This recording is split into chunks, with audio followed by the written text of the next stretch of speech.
Welcome to TWitWoW, the best wrestling podcast made for wrestling fans, by wrestling fans, on the web today.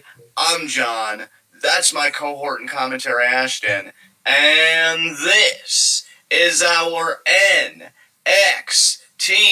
review. And I gotta be honest, I don't know how I feel about this episode of NXT. On the one hand, I thought the main event was fire. LDF looked fantastic tonight. On the other hand, though, if I had to give a subtitle for this episode, it would be NXT is talking, or NXT is promos. Maybe NXT is always like this, and it's just something I'm keenly perceptive of tonight, but there seemed to be a lot of promos tonight.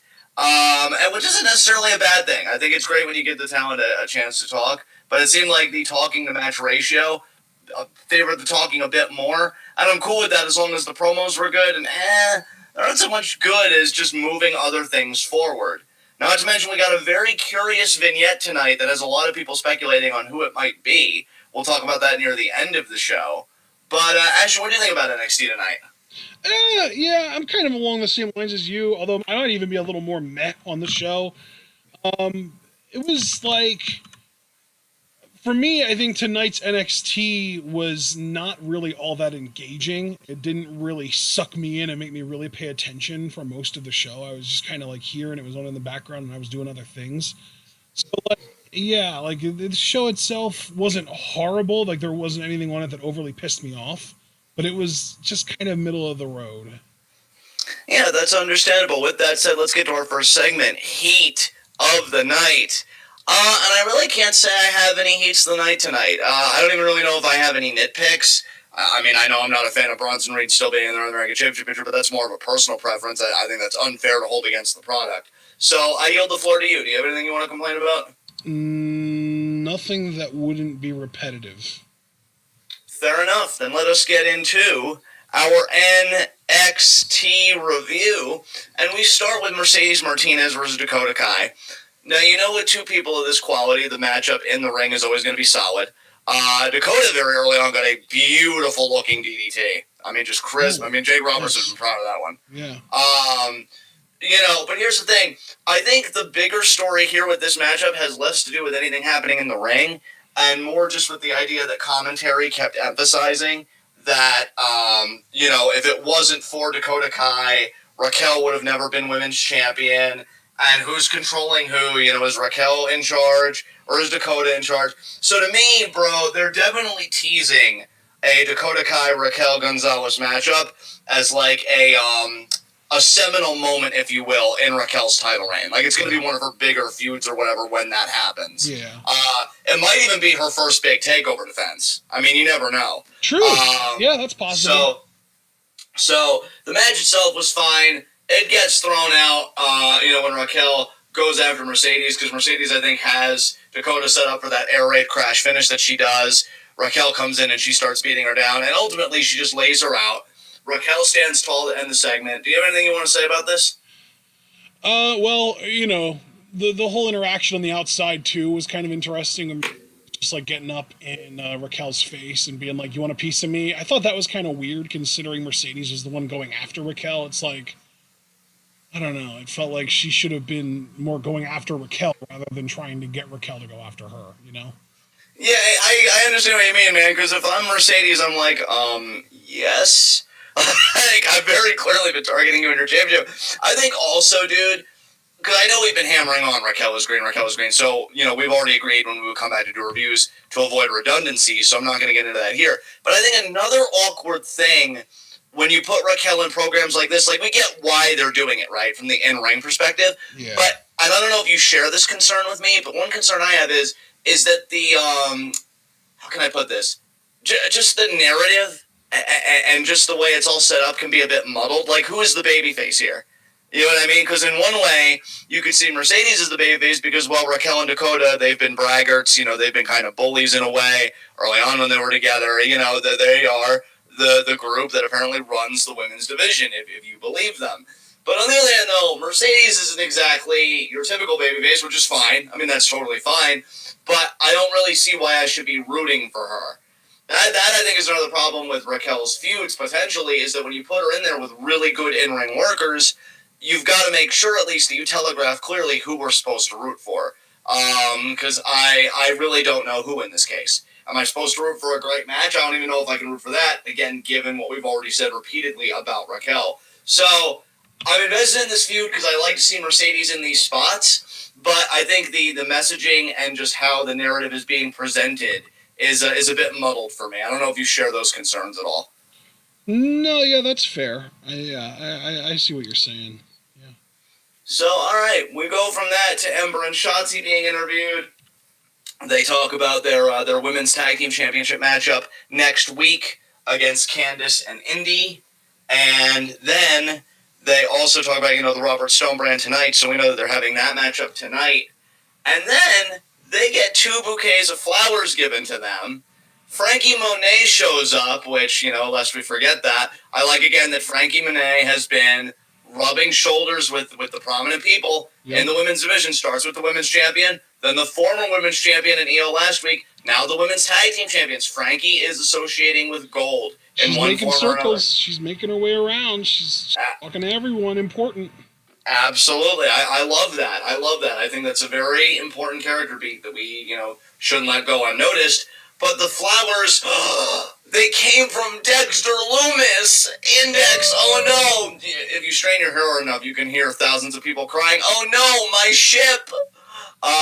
But yeah, so apparently the flowers were from Loomis, and we'll have to see how that story develops. I know Indy on Twitter around the time of that segment just tweeted a long ellipses. Dude, and then the heartbreak. I can't be the only one that thinks that this isn't actually from Dexter, and that this is all a setup by Frankie to try and make tension in the women's division.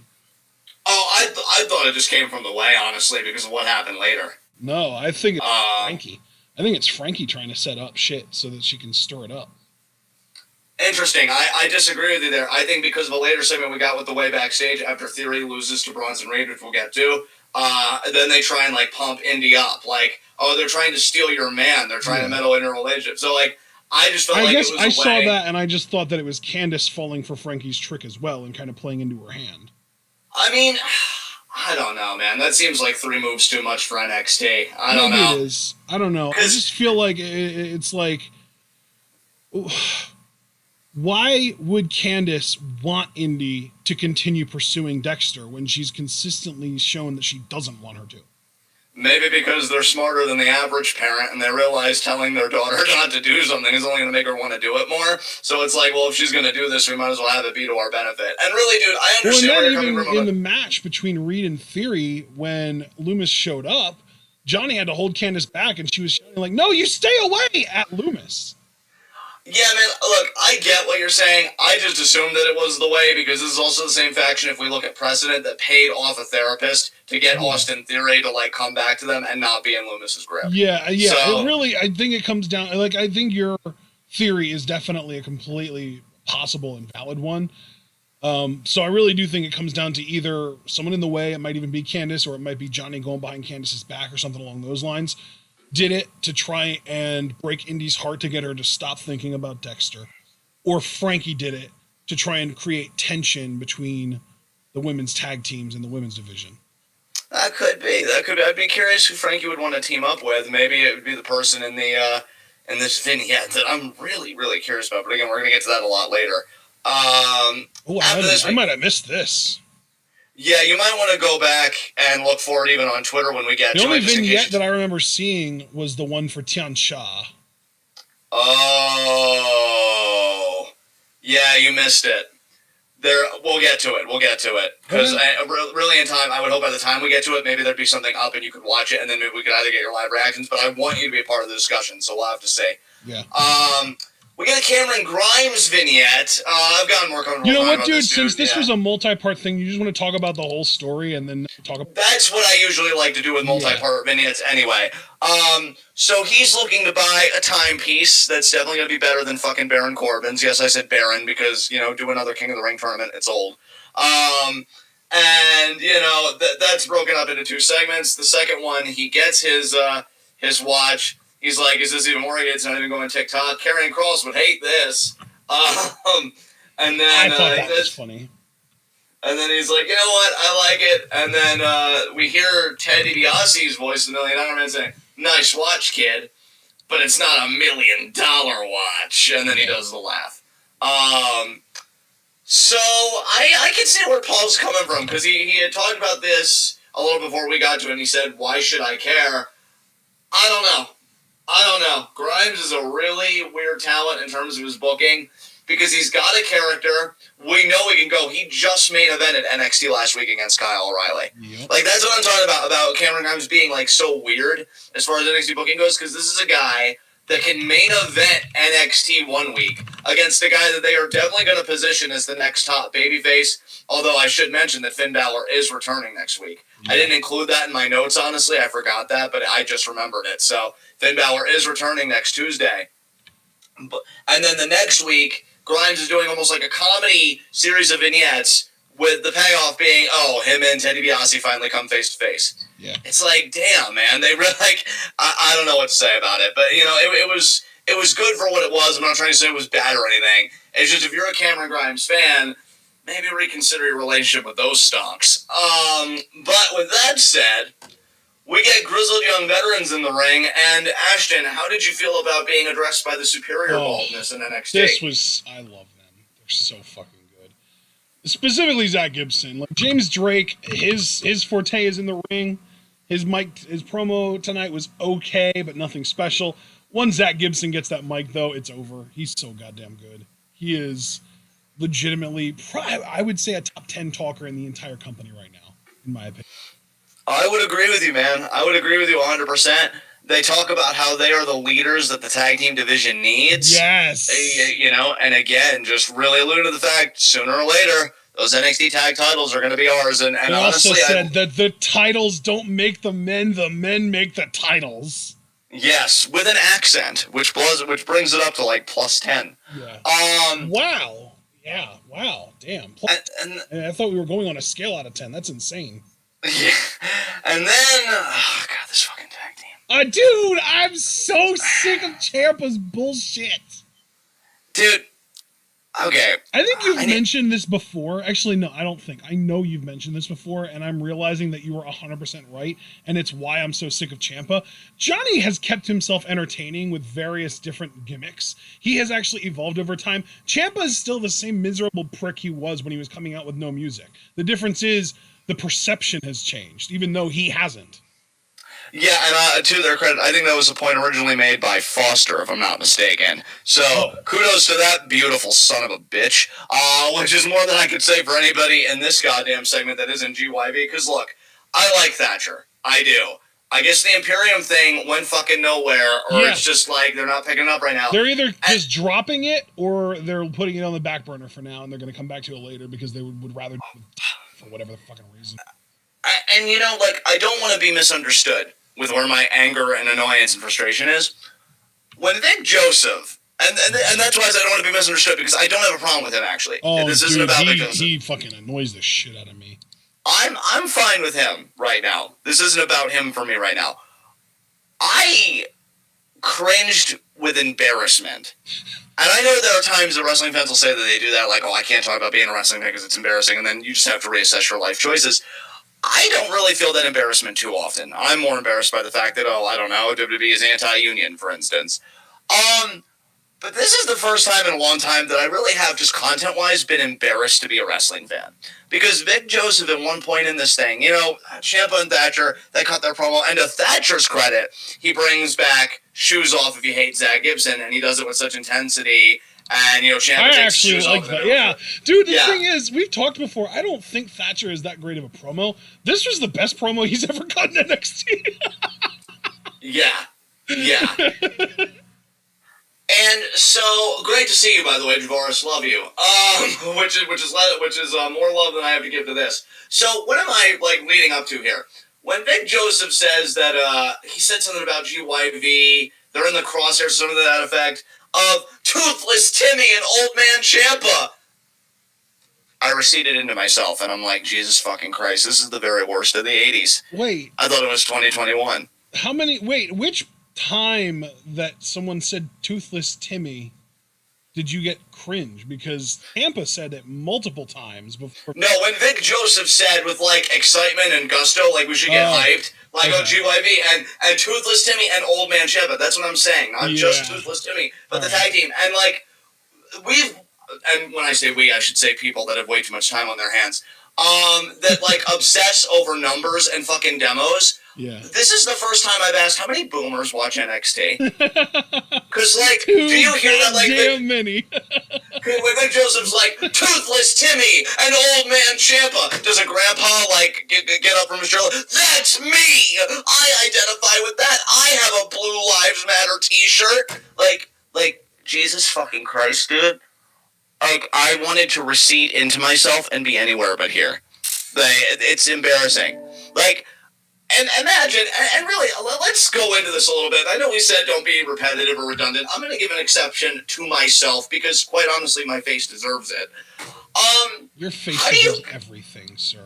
Thank you for reiterating the fundamental point, and likewise. How do you go from being one of the top heels in all of wrestling, that you even get an arena to chant, fuck you, Ciampa, to just having your biggest claim to fame being, I'm so old?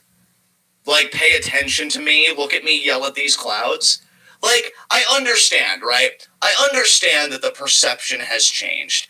We don't like that he's like all Blue Lives Matter, thin blue line, all that crap. And usually, if you have an opinion like that, there are probably other unsavory opinions underneath, right? Just an educated assumption there. I get that. But it's just bad. Like, it's just bad. Like, you even see with Grimes, like, even though I don't like that Grimes tweeted that stuff, and I don't think he ever, like, formally apologized, he's still great at his job. Right? Like, there's just no denying. He killed the main event last week, and even with this gimmick where I don't understand what the fuck what NXT wants with him, he at least is consistent. Ciampa is just bad. Like, dude, what happened when you got that heat? What happened when guys like us would come on our podcast and say, oh man, can you imagine when he becomes NXT champion? And then when he became NXT champion, oh my god, isn't it great that a real fucking heel, not a, oh guys, buy my merch still even though I'm a bad guy, but a real fucking heel, who actually had a shirt so badass he refused for it to go on WWEshop.com, remember that? When he was fucking champion, we were like, oh, how great is it that a real heel is champion? And now it's this. And now it's all, these youngins today, they don't know any respect. Like, dude, how many boomers are fucking watching NXT? And then Vic Joseph saying that, I'm like, yeah, I hate this team. I hate this team, and I feel bad for ever wanting it, because in my mind, I thought, it's going to help Thatcher. This hasn't helped Thatcher. If anything, we're seeing him less now that he's a part of this tag team. Yeah, he was on TV a lot more beforehand. Yeah. I desperately, and if I feel that way, I know you feel that way, because I know that you would regularly sing the praises of these on the podcast. I miss the Thatch is Thatch Can segments. Oh, I really do. I really do. Like, this has done nothing for him. This is a guy that is so good at what he does, and like you said, man, this is a genuinely good promo from him. I loved his energy. I thought he brought great intensity. Bringing back that chant, I mean, I don't know if it's going to stick. I hope it does. And yeah, I feel like this is holding him back now. Because here is a guy that even if they wanted to try him as a babyface, because with that intensity and stuff, he could pull it off in spurts. I'd love to see him versus Gargano for the North American Championship. Dude, I really fucking been rooting for that for what feels like years at this point. Yeah. And like, I don't know, man. I don't know. I love GYV. I'm sure it'll be a solid matchup. And here's the thing, too.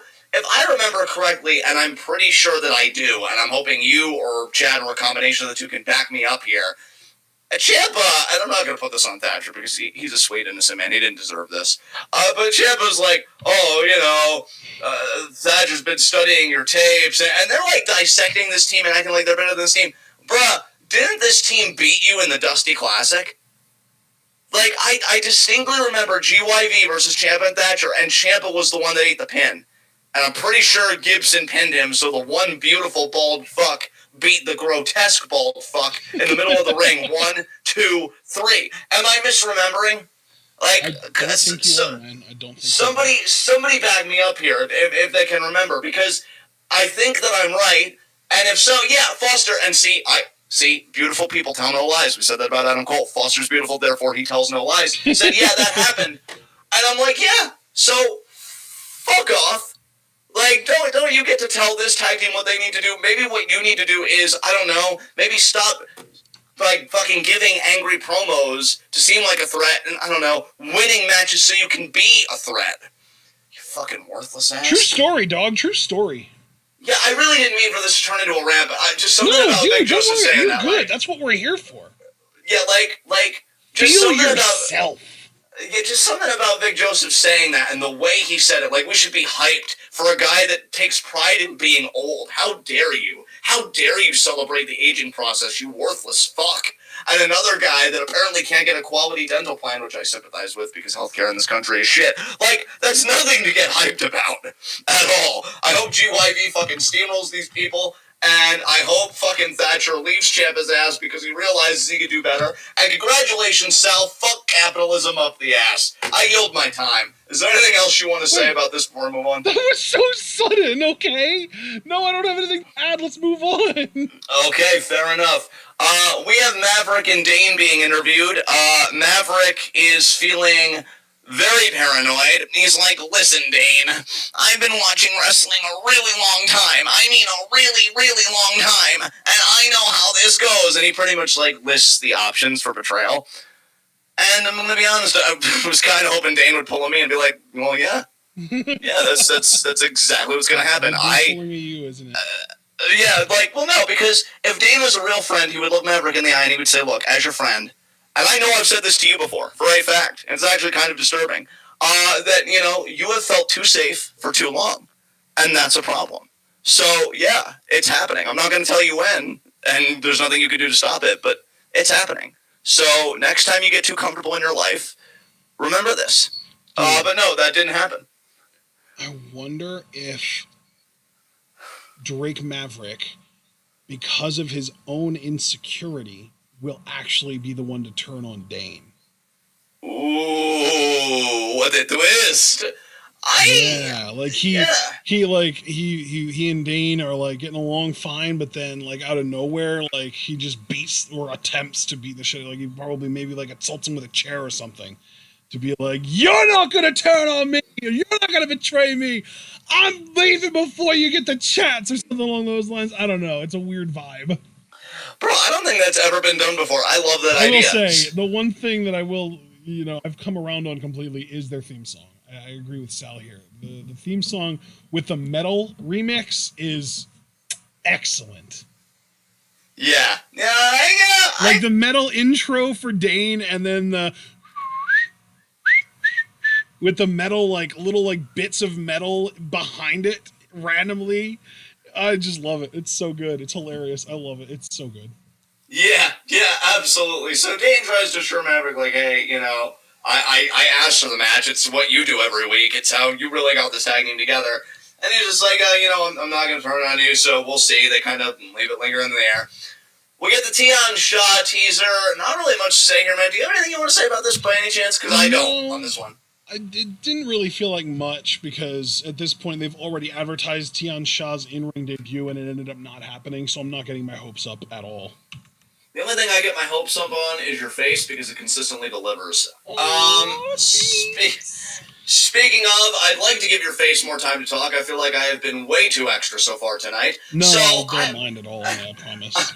I'm going to give you something that I know you like talking about. We got another one of these Swerve's House kind of promos here.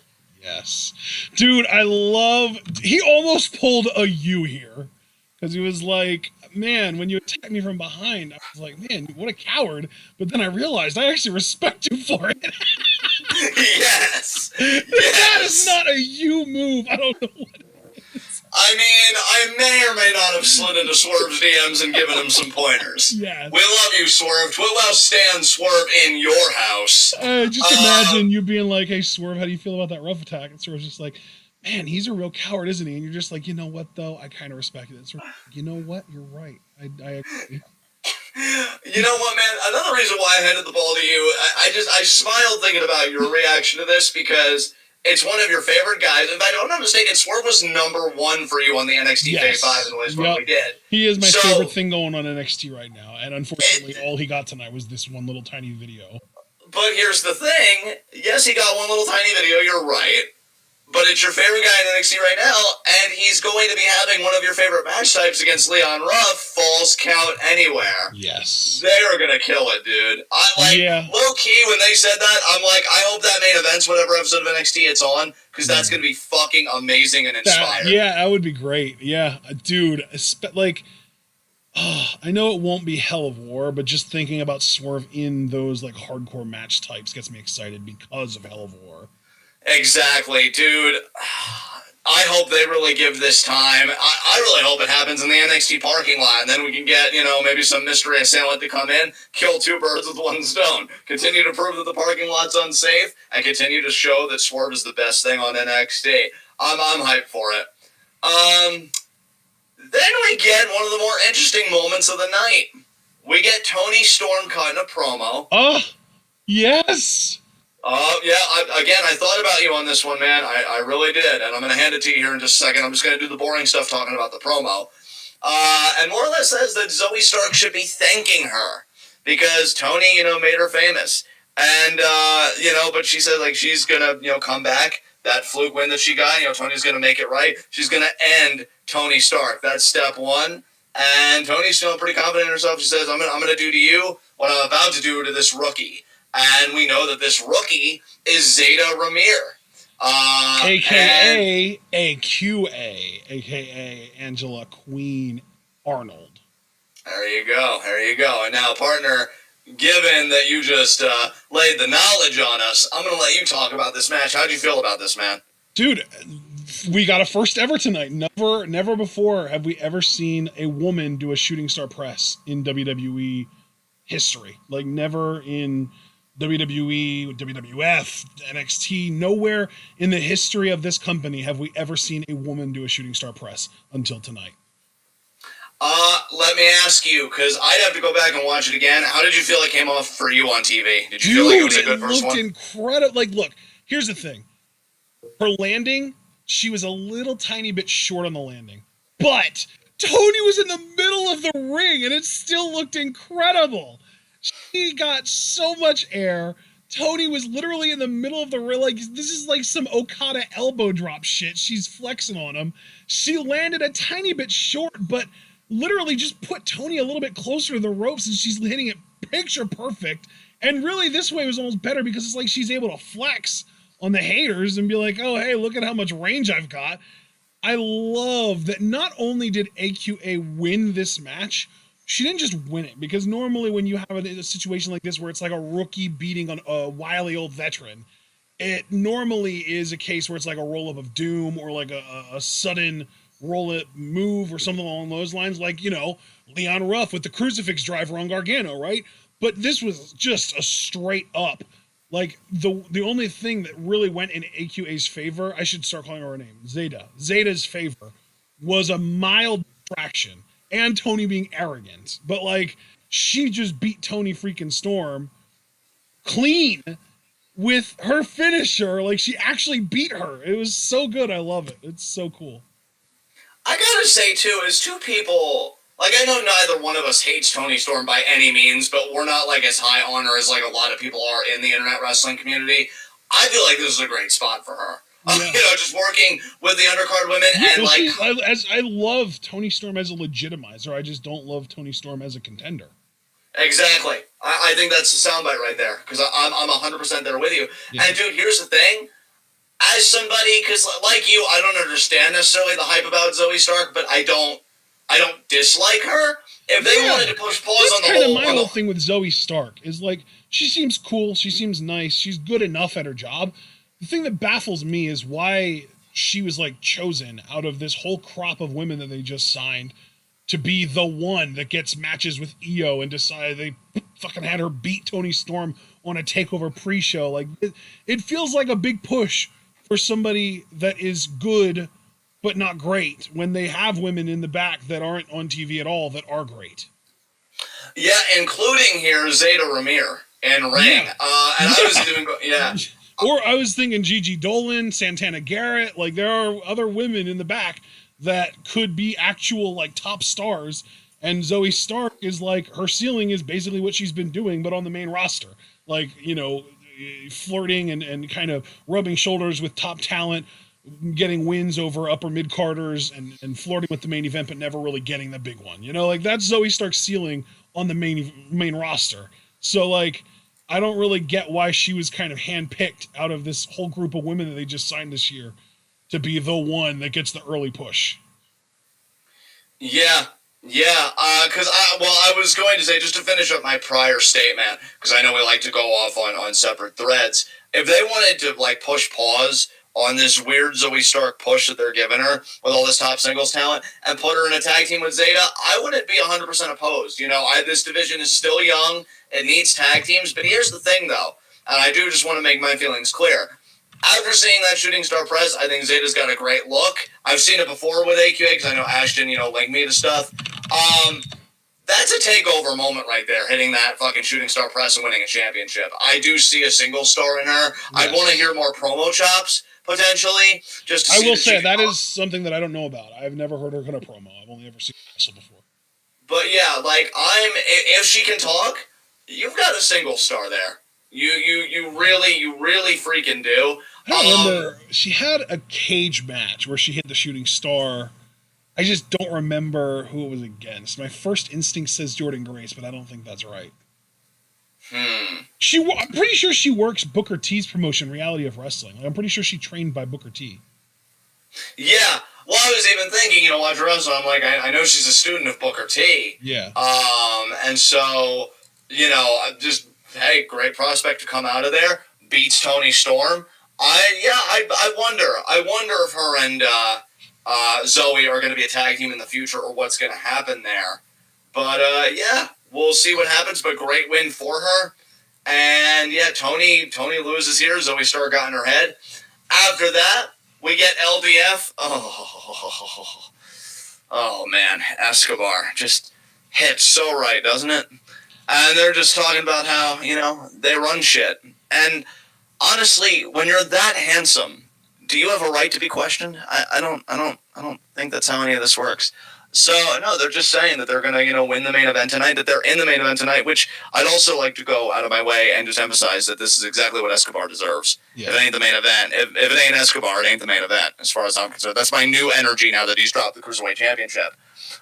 So, great stuff there, looking classy as fuck. Afterwards, we see Bronson Reed, kind of walking backstage. He sees Johnny and Candice. They have a little stare down. And then Austin Theory's like, oh, guys, what are you doing back here in the dark? My match is next. I bit my own tongue. I'm Austin Theory. So, yeah, just that whole bullshit. Skipping the next thing because it's piece of shit. And then guys that aren't piece of shit but bore me utterly. And then we get Bronson Reed versus Theory. Wait, I thought the guys that bore you utterly were Austin Theory and Bronson Reed. Who did you skip there after LA Knight? Well, Everrise cut in, and they were like, do you have any questions about our show? I forgot about the forgettable guys, so yeah, go ahead. Yeah, no, par for the course, friend, no problem. Then we get Bronson Reed versus Theory. What did you think about this match, man? I liked this match. Dude, we're going to have to kind of reconcile this, because I'm starting to actually like Bronson Reed. Oh. Didn't know that there wasn't enough conflict in the relationship for you. No, I'm just kidding. Yeah, but I'm starting to get behind him, though. I'm starting to enjoy his work. I'm starting to kind of get that, like, Vader vibe almost, like the strong style Vader shit. I'm digging it. I'm starting to get into him. I'm starting to actually kind of root for him to maybe even win the NA title. Man, I'm not going to hold that against you, obviously. We respect difference of opinion here on the podcast, stuff like that. I may playfully bust your balls, but in all sincerity, I get it. Bronson Reed, and I just want to make clear that this isn't a Sami Zayn thing for me, I don't think. I just think it really is that I just do not like Bronson Reed. It just really doesn't do anything for me. Yeah. We've had plenty of talents like that, and it's cool. Normally we agree on them, to be fair, but this is like one of those rare exceptions where one of us likes someone and the other one just straight up does not. Yeah, that's cool, man. That's totally fine. I will say, to his credit, it does seem like Bronson Reed's been stepping up since getting this push.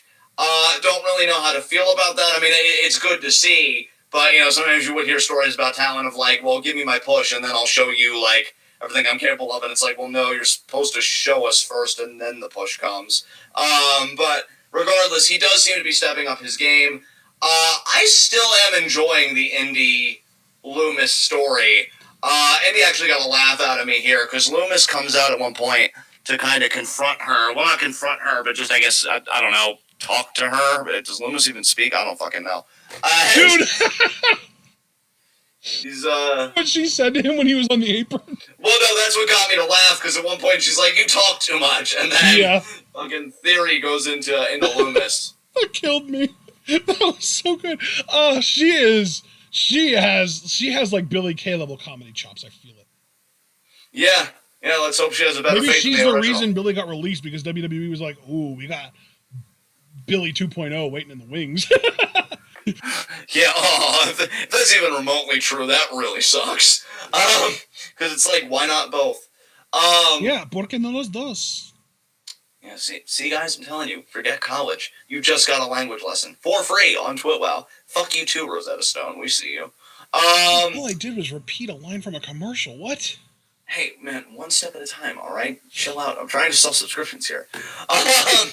You're trying to sell something that's free? What? Well, more people need to do it, damn it. What do you expect me to do?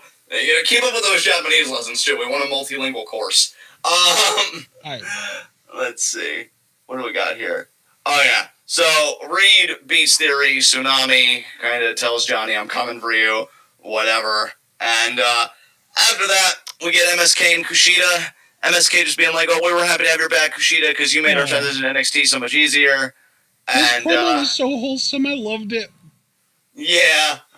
And, they said tonight in the main event, let's show them that we're champions. And I think that's what, Kushida said. Yes, dude, Kushida was so wholesome. He was like, let's show them that we're champions. Yeah! Yeah. Because that's MSK. MS Kushida. Yeah! But, yeah, that was a cool little promo. After that, we get the way backstage. And again, I already alluded to this. Johnny is, kind of apoplectic. Because he's like, damn, Austin, you said you had his number. He's like, what happened? I had the wrong number. Oh, God. Now I got to defend the championship. This sucks. And they're trying to gas Indy up. Oh, well, this is Ember and Shotzi's fault. They're trying to steal your man. They're meddling in a relationship. What are you going to do about that? And they get in Indy's head and they fire her up. After that, we get Maverick and Dane versus Imperium. I'm going to be honest with you, bro. I really checked out for this match. Do you have anything you want to say about it?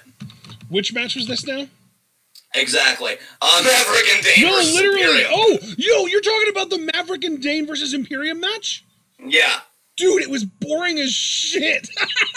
Yeah, what? Dude, I literally said that I checked out of this because I really didn't care. I know, I'm agreeing with you, though. You could literally look in the Discord. The first message that I posted about NXT tonight was at 9:35 p.m. This match boring as fuck.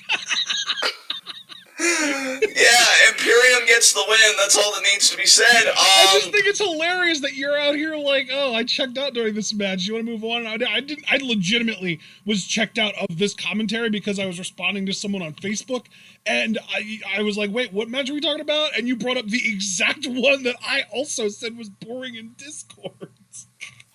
See, we're back on the same page just like that, bud. That didn't take long. Yeah. The best part of the entire match was Maverick and Dane's entrance. Yes. After this, we get Peter Dune having a little vignette.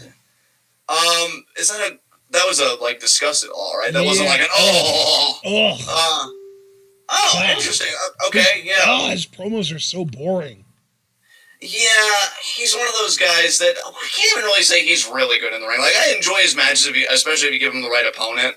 But, I want him to shake things up. I feel like, now, I want to be easy on Dunn, because he seems like a cool dude IRL. So, I really need to be careful what I say here. He's kind of getting in similar territory to Ciampa with me. Where it's like, dude, I really think you need to shake up, because, I'm over the whole, I'm really mean and nasty, and all I can do when I win matches is just shrug, because I don't give a shit about other people. I don't know. I think he needs to just kind of change things up a little bit for me. I think I'm a little bit bored of it. But yeah, he pretty much like fucking lists all the champions and just how nobody's gonna step up to him. Cruiserweight title is his anytime he wants it because he did beat Kushida at Takeover. He says, Johnny, if you got in the ring with me, the way that it would end. And then he says with Karrion Kross that I don't need smoke and mirrors. When I walk into a room, I get people's attention. People know, who I am. Which, I mean, I'll give him that point. I'll give him because fuck Karrion Kross. But then after that, we get... fuck Karrion Kross, but what I'm more cringing about is, like, this dude's really out here just trying to pick fights with everyone and hope that somebody bites on his bait. Notice me, senpais! Yeah. Notice me, anyone? Yeah. Particularly anyone with a championship for added relevance. Yes, please. We get Ember and Shotzi versus the Robert Stone brand. What the fuck even was this? They come out, fucking Indy and Candice assault them, like they whoop that ass. And then the Robert Stone brand is celebrating like they won the titles. And, like, don't get me wrong, I'm all for Robert Stone. I think they've toned him way the fuck down, and I do not appreciate it, for the record. But I was even thinking, well, is this going to become like a three-way now because Robert Stone brand think that they won the titles or some shit? They still do. Robert Stone tweeted, "We did it." Yeah. Oh, my God. You know what? I low-key hope that they're the next champions. It'd be amazing if Ember and Shotzi beat all these fucking legit tag teams, and then they lose to Aaliyah and Jessie Kamea. And, I mean, I like Jessie. Aaliyah's all right, but, credibility-wise and booking-wise, they're a low-tier tag team. I think they're both cool. You realize Aaliyah's a former YouTuber, right? Yes, I do. Which that is pretty cool that you can make that transition. Yeah. But, booking-wise, we know they're a pretty low-tier tag team. For them to go and be the next tag champions, and really, I ain't even going front. I just feel like Robert Stone deserves this. He deserves to manage champions because the dude's fucking gold. So we'll see if they ever circle back around to that thread. But what we know is happening is it's going to be Ember and Shotzi versus Indy and Candice in a street fight. So that's going to be interesting. When is that happening, or do we not know yet? I think that's next week. Damn. I think. Yeah. Wait, is Swerve Rough Falls Count Anywhere also next week? It might be, yeah. Holy shit, they're building... I mean, I understand why this was a bit of a down show. They had to build up for next week. Yeah, exactly. After this, we get Adam Cole's interview. Oh, my God. On one hand, looking devastatingly handsome. I mean, just unequivocally, that face is just perfection. He's so fucking rude, John. He's so fucking rude. You know what, though? But he was in the right. You don't talk when Adam Cole's talking, okay? What? And he was talking on the phone while the interview was supposed to be going on. He was because if Adam Cole was engaged in things, it's more important than you. That's the role. Okay, but then why did he tell the interview that he was making Adam wait when Adam was very clear making him wait? Well, maybe the interviewer should have been a bit more assertive to know, like, hey, Adam, this is the interview space. You don't. But I thought you're not supposed to interrupt Adam when he's doing something.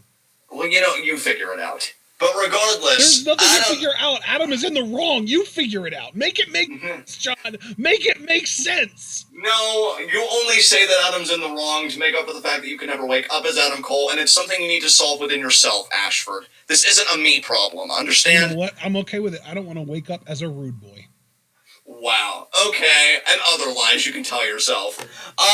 So, I will say here, in all seriousness, it seemed... Like, here's the thing.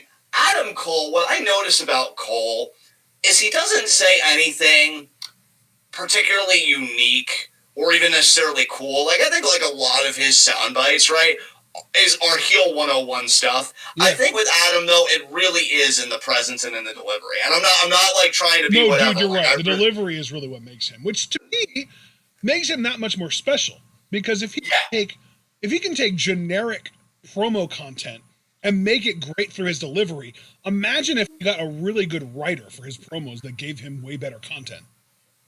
Yeah, absolutely. And I mean, don't get me wrong, he does have, like, the one unique thing of, like, Adam Cole Baby, which is legitimately over. And, like, if they ever really commit, because I don't think any organization has ever made a hard commit of an Adam Cole babyface run, I wonder if WWE is going to be it. Like, dude, if just one year. Like, I feel like Adam Cole is the anti-Roman Reigns, in the sense that He is such a perfect, natural, likable babyface as just a human being. But he is going to be a heel for 80% of his run in WWE. And it is going to be only after every other option has run dry that the WWE finally caves and gives him a shot at being a face. And even then, it might be one of those like fake Kevin Owen face runs where he's a face just long enough to get what he wants, and then it turns out he was faking it all along, and he's actually still a bad guy. Like, I don't think they're going to want him to be a face for long at all, if at all. Yeah, and unfortunately, I agree with you. Now, again, I do like Adam as a heel, but I look at him here. I just saw Alex Foster's comment. Oh God, do I even want to read it? Adam was pretty rude to the guy that could have stopped him from drowning in that 2-foot deep pool. Damn. Feet to the bottom and he still drowns. Jesus Christ, Alex. You don't know when to stop, Foster. You just why aren't you playing Among Us with us on Mondays? Because you're already an expert mass murderer. God damn. Oh, man. Murderer of the egos. Yeah, Jesus Christ. Yeah, I mean, Adam pretty much says, I don't know if Kyle O'Reilly's ready for the big time. It's taken 4 years for people to even look at him as a main eventer, et cetera, et cetera. Says with Karrion Kross, I tell no lies, and that's true, when you're that handsome. Again, we've been over this. And he says Kross is good. Kross is good, but is he great? Yeah, I don't know. I mean, that first championship reign he had to vacate due to injury. Now, was it a freak thing, or was it because he wasn't ready? And, Adam says, when, and, if I'm ready to be NXT champion again, clock's running for Karrion Kross. So Cole says, get the hell out, wasting my time, which they did. We don't know what that phone call was, but I'm willing to bet it was very important. And, yeah, that's probably Britt Baker DMD. There you go. And we see Kyle O'Reilly watching, in some kind of location or whatever, and he's kind of smirking, oh, Adam, remember that time that I beat you? So that was Adam Cole's whole interview. I will say, too, and this isn't a nitpick or anything, but when they were Adam Cole gives an interview, I thought it would be more revelatory. I thought more would come out of it than what did. It just seemed like, hey, guys, I'm still here, and I'm not leaving NXT, which, if you're me, and I know I am, it's just kind of disappointing because it's wow, I really was hoping we would be talking about your WrestleMania main event plan by now, for all these years, but you're still in NXT, so yeah. My biggest takeaway from this is that I'm glad that you're aware of who you are. You know what? That was beautiful. Like your face. Do you see how we both got something out of this? That's amazing. Amazing. So, with that said, we can finally talk about this. I'm going to send you, Ashton. In fact, I'll even put it in the whole chat just in case other people did not see this. I'm going to post you an image we saw in NXT tonight. Is this the diamond thing? The diamond mine or whatever? Yes. How did you find out about it? Because I remember you said just on WWE NXT on Twitter. Okay. Now, a lot of people think it's Tessa. I'm not buying. Now, here's the thing. I was worried for a second that they might be right. I gave into the panic, but here's the thing. Panic's irrational. When I stopped my brain and I actually thought about it, the vignette had MMA grappling and it had an MMA aesthetic. You look at the logo. Did you post this in the chat yet? Oh, no, I didn't. I think I stopped myself when you're like, oh, I did see this, but I did remember I said I did this. Oh, no, I didn't see the whole thing. I only saw... Well, but this is just a logo, because here's the thing. I want to focus on the logo, because... With the fists, like the taped fists. Yes, somebody actually said that it was Parker Bordeaux, that this is him, and this is going to be it. No way. You don't think so? Because they even said in some of their stuff, dude, if they're gonna bring out Parker Bordeaux, they're gonna be doing what was that guy's name? The fucking phallic dude. The way that they had the video. Oh God, I know what you're talking about. Yeah, but they showed his body. Dan Nathan. Yeah, the way that they were highlighting his build and his body and stuff.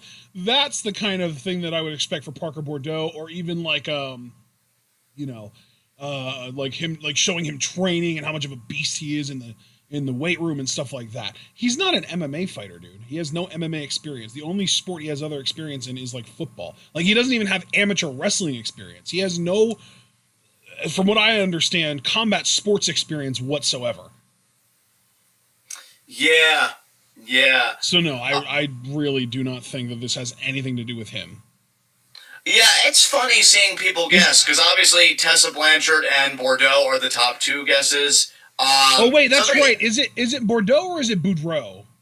It might be Boudreaux, to be fair. I might have been getting that wrong. It's Boudreaux. It is Boudreaux. Boudreaux. My apologies, Boudreaux. So a lot of people were guessing Blanchard or Boudreaux. Somebody even said this could be a repackaged Tyler Rust, because Diamond and the Rust. But then Diamond Mine, like, why even go that route?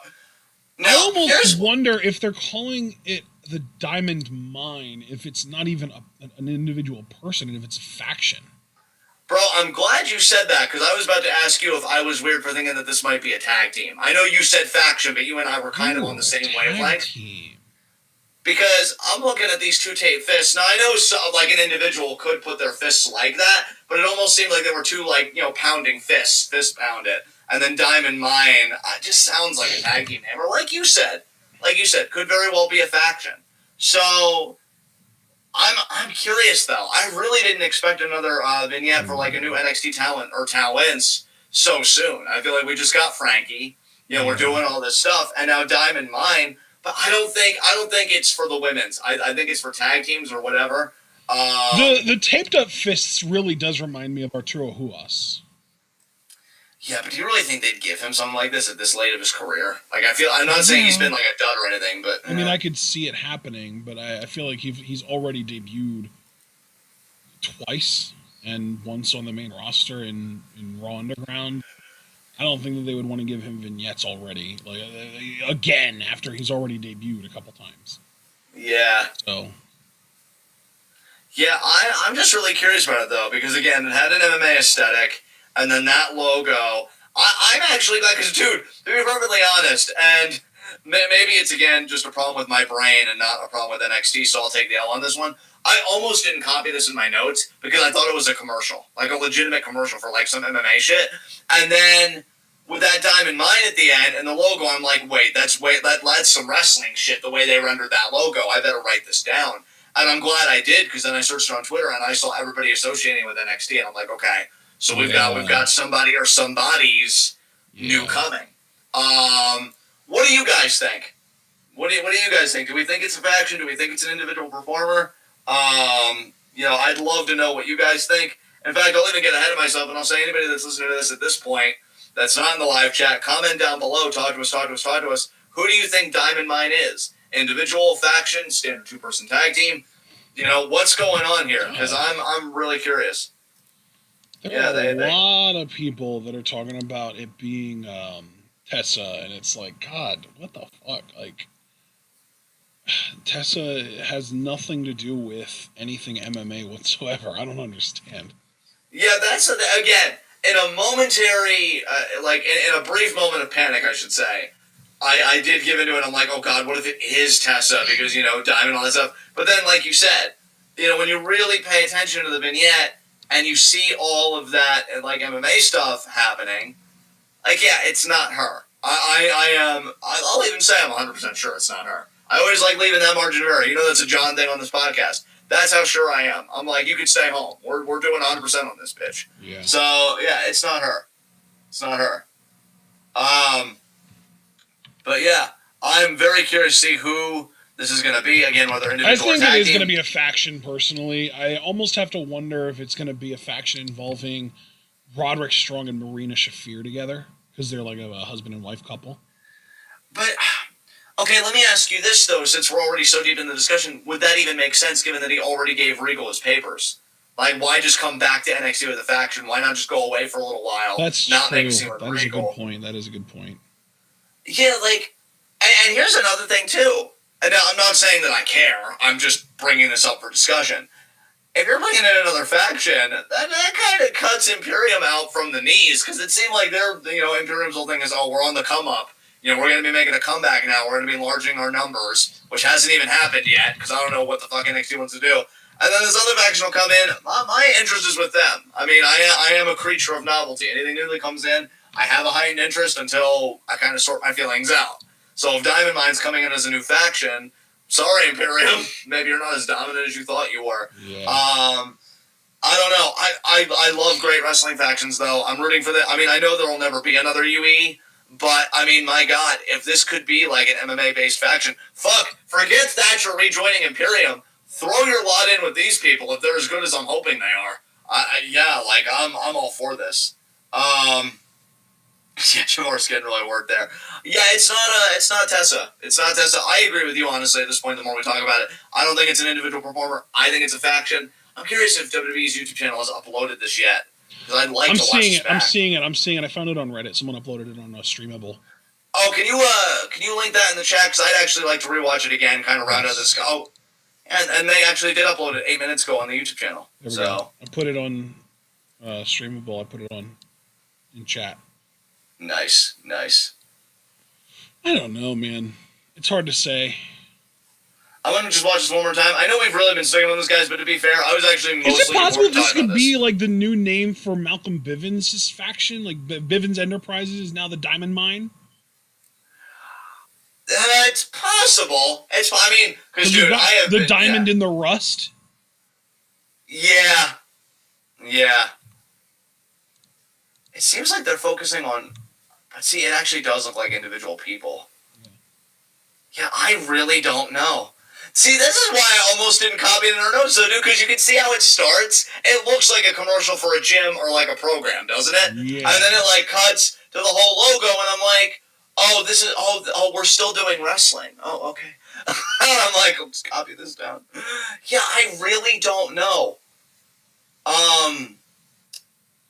But look, I'll end it with this, just so that we're not circling the drain. I'm just really excited about this, I guess, and that's why I wanted to kind of stick on this. Whoever this is, or whatever this is, I hope they knock it out of the park. Because, again, I love technical wrestling. I love, performers like this. And if they're legit, all the better. All the fucking better. And I would hope, again, that Thatcher would leave Ciampa's ass. He would go there. Maybe this is a Bivens thing. But this doesn't look like Bivens. Like, not to judge Malcolm Bivens, but this doesn't seem like his thing at all. I don't know. But we'll move on, because we'll talk more about this, I'm sure, next week if they give a new vignette. Love the logo, though, I will say. I do enjoy the two taped fists between the two diamonds. That's good shit. All right. Yeah. Paul points out that it's multiple men and maybe one woman. And the one woman that I did see looked like a relatively recently signed woman named Emily Anzulis. I think she goes by Ivy Nile now in NXT. Ooh, okay. So she has some NFL or MMA background, so it would make sense. Maybe it's like a faction name for her and the other two women that were Shayna's flunkies, Marina and Jessamine. I don't know. Maybe it's a full blown like 3 or 4 person faction with her being sort of the designated woman, kind of a la Sanity. Right, yeah. We'll see. Yeah. We'll see. I'm ready to be done speculating, though. Let's move on. Absolutely. Same here. Main event time. We have got LDF versus MS Kushida. And let's stop, the foreplay and the teasing. Let's just talk about what I know we all really want to talk about. Santos Escobar power bombing Kushida through an announce table. Now, Ashton, how did it feel watching your future NXT World Champion insert dominance like this? Man, let me tell you exactly how it felt, John.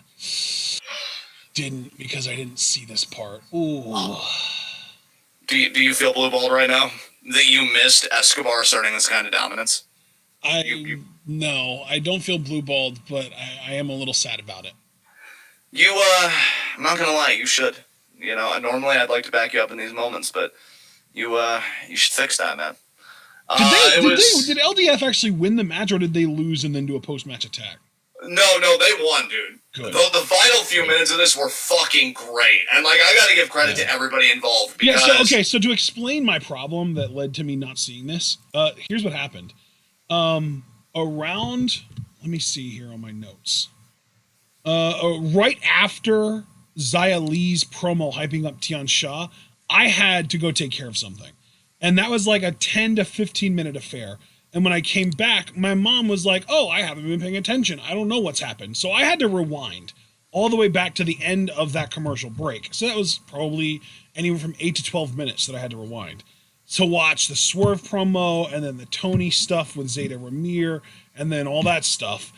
And, you know, normally that's not that big of a deal, but when you rewind, 10 minutes or so on a program and then 10:01 rolls around and you get called by your cohort and commentary to go live and you're still 9 minutes left in the show, it kind of makes it so that you can't really watch the remainder of the show. So I wasn't able to watch the entire last few minutes of this show because of having to take care of something and rewinding and then forgetting that I was rewound and yeah, the whole thing. And to be fair, there was one commercial break where I was like, oh, I can fast forward through this because I rewound earlier. But then there were like 2 or 3 other commercial breaks that I just forgot about. You know, bro, I know you're making a lot of amazing technological investments. If you're ever in a position to in the future, I would invest in getting a tablet if I were you. I don't know your phone's capable, because what I've started doing, because I had my rice dish late tonight, I take my tablet out with me, so even when I'm like elsewhere, I'm watching NXT on the stream that I always watch it on. So like I just kind of do that. Yeah. So what kind of tablet would you recommend, knowing that I am opposed to buying an Apple product? I honestly, the family just got me an Amazon Fire Kindle, and I've had it for several years. It's good enough for what I use it for. So, obviously, I'm sure the amount of research that I've put into a laptop, I'm sure I can find a pretty damn good tablet for the money. Yeah, I'm just saying, dude, it's something portable where it's like, oh shit, I've got to do, insert thing here. Let me at least carry this with me so I can do that thing and pay at least enough attention to the show where I can, whatever. Because that's really been what I've been doing the last few weeks, because I'm like, damn, my eating schedule's fucked. But I gotta do this, but the show's about to start. I did that with SmackDown last Friday, too. Nice. That's how I knew, like, Cesaro and stuff opened the show. So, but anyway, that's where we don't shill technology here. We talk wrestling. LDF looked amazing here, dude. Good. I've got to give credit to all parties involved, because really the final few minutes, starting with Escobar powerbombing Kushida through the table, they, LDF just really isolates Wesley. Like, they are doing frequent tags. They ran a lariat train on him. It was brutal. They devastated the baby faces. And then Wesley gets that little, like, gasp of life. Kind of reminds me of, like, some Shawn Michaels shit in early 2000, where he's, like, making that comeback and, like, oh my God, can he pull it off? Can he beat the odds? He tags in Nash Carter. Nash Carter looks all fired up to start. I don't know what put his fire out, because I think it was like a bad camera cut or whatever, because then it cuts back to Kushida. He's pushing people away. Okay, he wants to continue, but he's favoring his shoulder and shit. Escobar just lays his fucking ass out with a Phantom Driver, dude. And he kind of has, like, Kushida cradled in his arms, like, smirking. Like, yeah, I just did that to the guy that took my title. Nice. And then Joaquin Wilde and Mendoza, they do their double team, that, like, side Russian leg sweep kick to the face, to Carter. And I believe Wild pinned Carter. Nice. LDF looked fucking fantastic here. Javaris, I don't know if you're still in the chat, bro. I know you and I, we're on a new agenda now that Escobar has dropped the Cruiserweight title. And that's, again, main event Escobar for NXT champion. Bruh, you must have been loving it as much as I was. Him just owning Kushida's fucking face. I mean, dude. He demolished. Like, Kushida tried coming in the ring, and Escobar, I think, actually quite literally kicked him in the face. And then he hit him with the Phantom Driver. Amazing. And he was out. Kushida was done. And, yeah. Foster, I agree with you. He said LDF looked almost kind of scary tonight. Dude, they were a well-oiled fucking machine. Like, this is the LDF we should have been getting the entire time, honestly. Which isn't to say that they've been bad before this, right? But, like, God right, they've damn. been entertaining before this without the credibility. Now they're getting the credibility to match. And dude, can I just point out again? These are cruiserweights. Yep. This is the cruiserweight division that I want. Okay? This is the blueprint right here. Especially, and again, I have to say it, and this is the one redundancy I will never apologize for, especially for Escobar. I will sing that man's praises every goddamn week, even when he's not on the fucking show. This dude, when he laid Kushida out with that Phantom Driver and he just had that smirk on his face, I'm just like, I imagined him doing that to a world champion, and I got goosebumps. I got, like, this dude is fucking it. He's fucking it. God, like, I love it. I love it so much. He's so good. I love that LDF now is in the title picture because they pinned one half of the tag champions. You know that Escobar is going to get his rematch against Kushida. That should be fun, especially because I'm invested in a rematch, given that Kushida didn't really...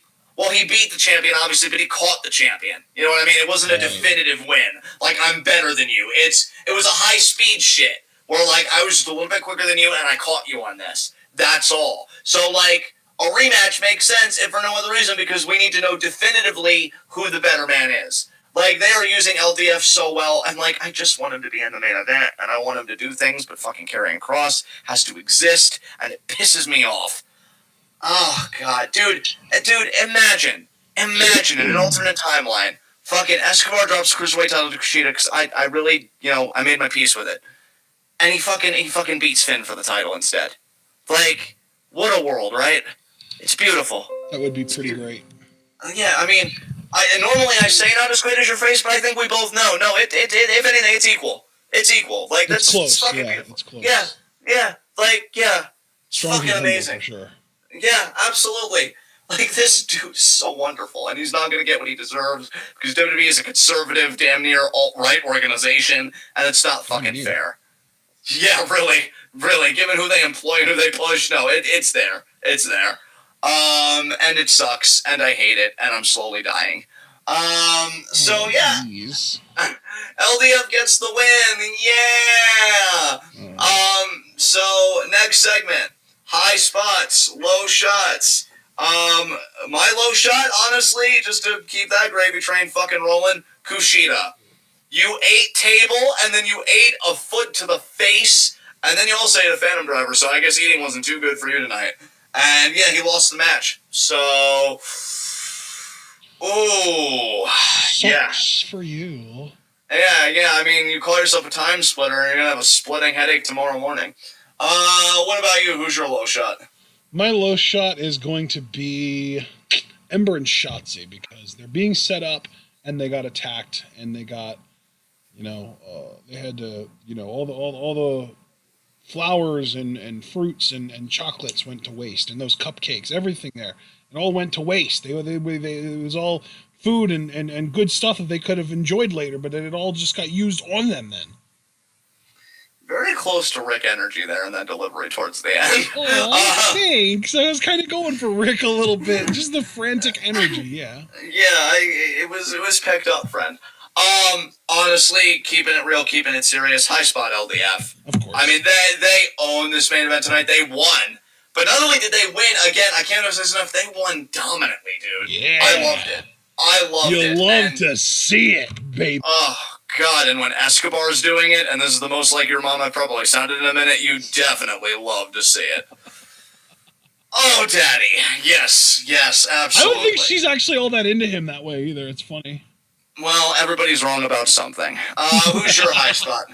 My high spot is Zeta Ramir, because that was an amazing first win for her. She got to hit her shooting star on national television, and she looked great in massive upset victory over Toni Storm here tonight.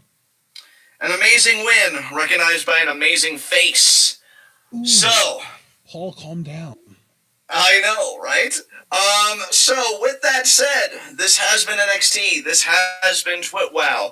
The best. Gonna bring it down, make it nice and seductive for you. Oh. Wrestling podcast made for wrestling fans by wrestling fans on the web today. I'm John. That's my core and commentary. And guys, be sure to leave a like as you file out, because some insensitive feelings hurter / butt faces decided to dislike the video. We're at 3 dislikes, okay? That's unacceptable. The audacity! I know. So as you file out, please leave a like. And, yeah, absolutely, because the more likes you leave, the more likely we are to the top search result for NXT reviews on YouTube. And when you're the best at what you do, and we are indeed the best at what we do, even if 3 people have the incorrect opinion otherwise. So yeah, the top is the only place that belong. That's more than 2. It's disgusting. It's more than it should be, which is 0. Exactly. See, we didn't even need Mark to do that math, but he would have only enforced it. Fucking nerve. I know. I'm gonna find these people. Irate. Yeah, no, something needs to be done about this. This is unacceptable. This is I want their inexcusable. IP addresses. I'm gonna find them. Oh my god. Ashton's new arc. But yeah, the top is the only place that we belong. I'm not going in one of those townhouses on Pacific. Fuck you. I make hotels in every spot I land on a Monopoly. So leave a like. Click the bell icon for notifications. Hell yeah. Click the bell icon, subscribe, so you never again miss any of that TWitWoW goodness, because you know you don't want to. You know what you want. I know what you want. That's what matters. Check out everything we're involved in the description box. Check out our Patreon. I'm going to say, just straight up, you should donate the $3. What do you get for $3? Well, let me tell you. For one thing, you get 2 additional Q&A questions, which, granted, you could spend $1 for that, but I'll say why you should do the $3 bundle in a second. Non-Patreon donors only get 3 Q&A questions. But, again, when you donate, you get 2 additional questions for a total of 5. Q&A is coming up in 2 days. I know. I mean, we are... soon. Yeah, I mean, listen to that squeak. You know it's fucking going down. So yeah, April 29th, 7 p.m. It's fucking happening. Be there or be a mark. I know I haven't said it in a minute. I'm bringing it back. Deal with it. So yeah. I don't know if you realize this, but the way that you just said that had very Cameron Grimes energy. I'll take it. So yeah, I mean, you could ask 3 questions, or you can be bold, you know, part with those $3, and then have 2 additional questions, and think about what you can ask. Think about that power. I mean, Abel's abused it maliciously, and we fucking love him for it, and he better abuse it again, because I respond negatively, or I should say positively, to toxic behavior. But this isn't about me right now. So, yeah, get your 5 questions, submit them, YouTube, Twitter, Facebook, Discord, and yeah, that's what you should do. And as well for the $3, because I did say just donate the $3 altogether, you also get access to the TWitWoW Discord. We do Among Us Mondays, and honestly, I would like more people, because I'm sad about how many people are being swallowed up by capitalism or have really shitty internet because we haven't nationalized the internet and we don't have nationwide fiber optics, because everything is terrible. I mean, am I wrong in anything I'm saying right now? We had 8 people on Monday, and that was without Jackie, because she is having her soul sucked away by Amazon. Exactly. Fuck you, Amazon. Taking our Jackie away from us. Squabs, Jackie, we love you so much. I miss you. I'm empty. But yeah, join us. We do Among Us. It's fun. You like fun. You know you like fun. Stop lying to yourself. We all know it. So, yeah, join the TWitWoW Discord. It's a great time. I don't have a problem. You're the problem. I'm waiting for a therapist for a year. I'm getting the help! Okay, so, with that said, I'm not tilting, okay? Calm down. I'm not tilting. Everything is fine. John, your face is literally melting. My pinned tweet is to collect Q&A questions. Again, it's a nice Q&A hub. Submit all the questions there. Ashton's pinned tweet is the TWitWoW schedule for whatever month we're in. We're in April. Therefore, the schedule is revolving around the month of April. That's how that works. That's how calendars work. Brilliant explanation, friend. Yes. So, tomorrow's Wednesday. God, I still haven't adjusted to this new NXT time because I feel like tomorrow should be Thursday. I digress. Tomorrow being Wednesday, 5 p.m. Eastern time, we've got Stardom's 424 show, New Century 2021, Day 7 live reactions. It's Stardom. It's the best wrestling on the goddamn planet. Subscribe to Stardom World. Do it. Do it now. Do it. And we'll live react to that show 5 p.m. Eastern time. It's a great time. Q&A again, April 29th at 7. Again, you already know that whole spiel. I'm not going through it again. Friday, April 30th, to round out the month. 5 p.m. Eastern time, we've got another Stardom show, the April 25th, New Century 2021, Day 8 live reactions. And at 10, our SmackDown review as we go down the road of WrestleMania Backlash. And we know this SmackDown's going to be big because it's headlined by Daniel Bryan versus Roman Reigns. If Roman Reigns wins, Daniel Bryan has to leave SmackDown. So that's a lot to talk about. But, again, most immediately, we will see you tomorrow at 5. And until then, be good to yourselves, be good to each other. And until we see each other again, tune in. Peace out.